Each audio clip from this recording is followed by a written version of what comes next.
Kinumpirma mismo ni Senate President Sherwin Gatchalian na hindi pa magiging mabigat ang unang araw ng impeachment trial ni Vice President Sara Duterte.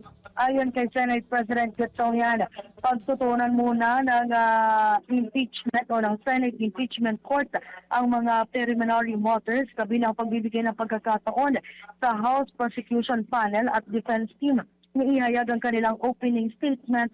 Resolbahin din muna ang mga isyong naihain sa pre-trial conference at nakapaloob sa inilabas na pre-trial order. Gayunman tumanggi si Senate President Gatchalian na isa-isahin ang mga ito upang hindi mapangunahan ang mga senator judges. Isa sa mga usaping inaasahang tatalakayin ay ang BIR box na naglalaman ng tax records ni VP Sara. Ayon pa kay Gatchalian, napag-usapan ito sa All Senators Caucus noong Biyernes at dahil bahagi ito ng ebidensya, nararapat muna itong manatili sa pangangalanan ng prosecution panel.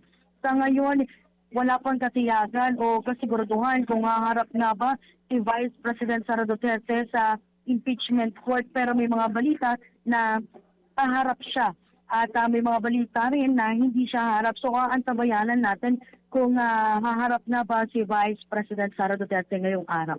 Yan muna ang update mula rito sa Senado para sa Boses ng Pilipino. Nagbabalita na may todong lakas Patrol 38 Gen Patrolya sa bagong tunog ng DWIZ 882.